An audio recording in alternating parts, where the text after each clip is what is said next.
Hello, everybody, and welcome to Chapter 2, Verse 7 of the Yoga Sutras. This is Sylvia Mordini, the founder of Life Inspired and Alchemy of Yoga, and it's my pleasure to be here with you right now.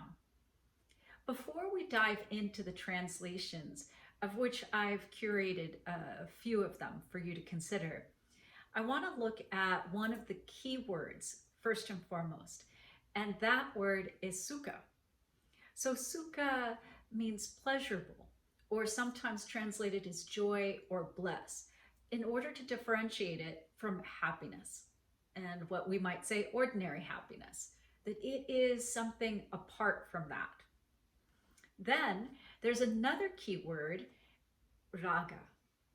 So, this longing that we have. So, therefore, let's just take those two key words and I'll offer now some of the fundamental translations. From Nishala Joy Devi, excessive fondness for pleasure creates longing, raga. Or from Swami Satchidananda, attachment is that which follows identification with pleasurable experiences. But my favorite is really from Krishnamacharya. The perception that something is desirable is sukha. The perception sets in motion an urge to possess it. This is raga. So we understand that there are pleasures in life, but now herein lies the interesting part.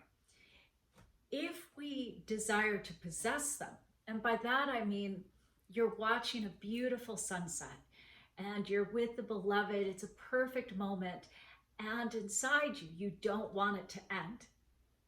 And so you get attached, and even there's a sense of sentimentality, of remorse, of sadness, of worry that it's going to come to an end.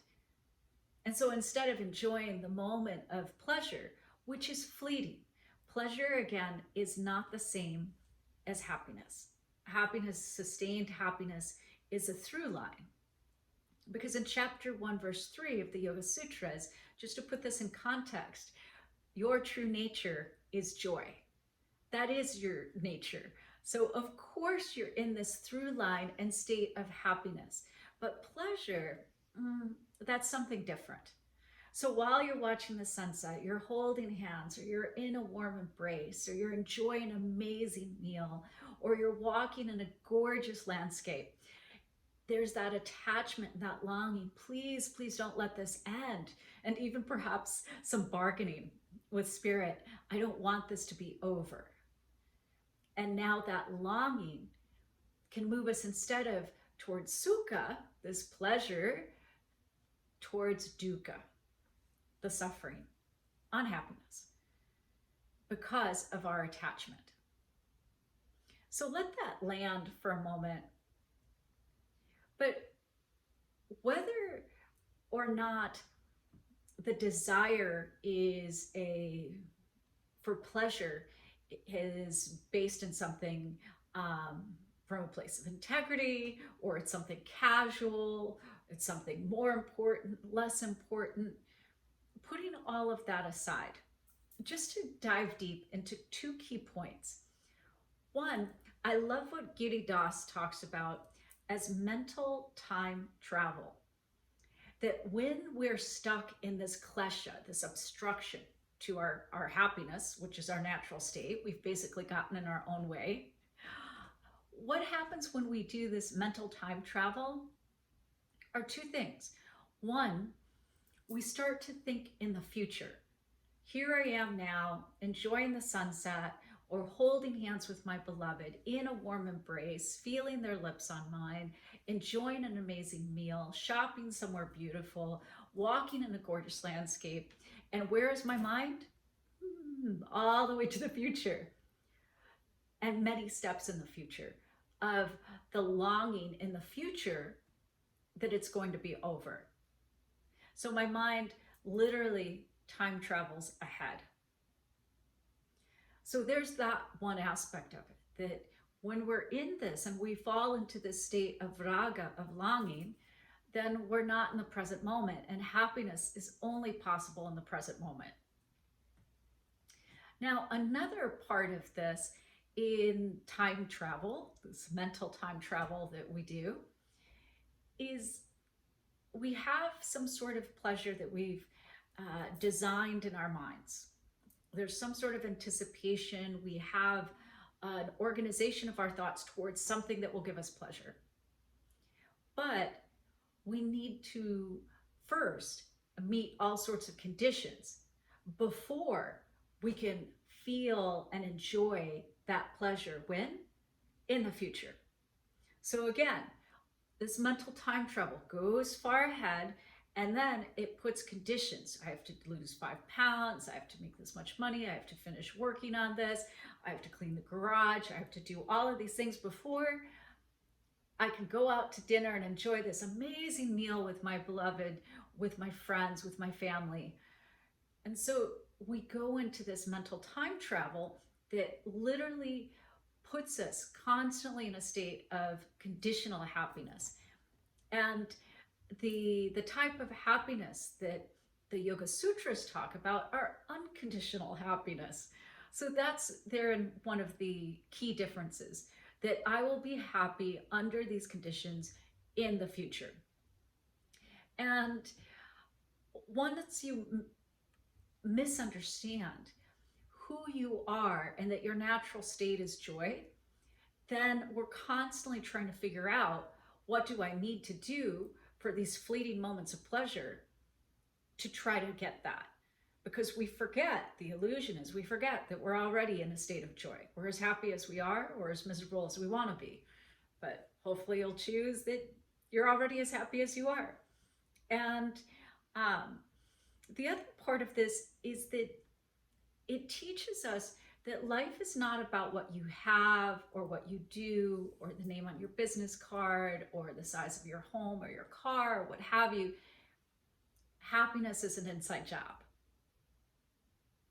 This is the promise of the sutras. Happiness comes from within in this sustainable way. It's more than just these moments of pleasure, like a New Year's Eve moment of pleasure.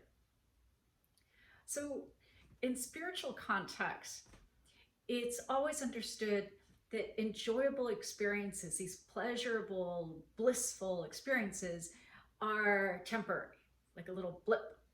Yeah, New Year's Eve, and then normal life the next day. And pleasure, as nice as it is, shouldn't be mistaken for happiness. Pleasure is called a created form of happiness because it requires the convergence of desire with all these circumstances and an object. Created form of happiness. Let that land. Now, take away the circumstances, the object, this convergence of all the right things, and then what happens? Suffering, dukkha. Now, on the other hand, true happiness is independent of the external factors that occur around us in the circumstances, because true happiness is based on the light of the true self, the light within, that we're happy right here, right now. And that it's not related to the stories of the mind, especially not to conditions and to the future, and I'll be happy in the future. And it's what I've come to call happiness procrastination, that when we put all these conditions, we're actually saying, I'm not good enough, and therefore I have to meet these conditions before I can be happy. So we postpone the pleasure when we're already happy now.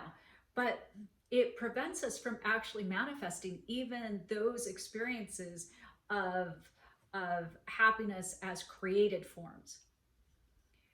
But the natural state of happiness that's not dependent upon anything is an uncreated form of happiness. And there's nothing from the outside that can destroy it. There's nothing that can happen that can hurt it. And it's referred to as uncreated joy. It exists and it persists in your true nature because your true nature is joy. And this is what we learn very early in the Sutras, chapter 1, verse 3. But let me also say this, that in the yogic path, Sometimes people misunderstand, thinking that we're not supposed to want to have pleasures and that we're better than pleasure. No, no, no, it's not that at all. It's enjoy these pleasurable moments of sukha, the blips, but don't get attached to them. Buy a new car, and that's something that is like really pleasurable for you. Enjoy it. New pair of shoes, a chocolate dessert, whatever it may be. But don't get attached to it as the only source or the source of your happiness, because again, happiness is your through line. Clinging will never bring about happiness. With that, bringing hands over our heart center, take a big breath in to the true light of the self where happiness resides. Open mouth, exhale. And from my heart to your heart, to the heart of the universe, may you love yourself, love your day, and love your life.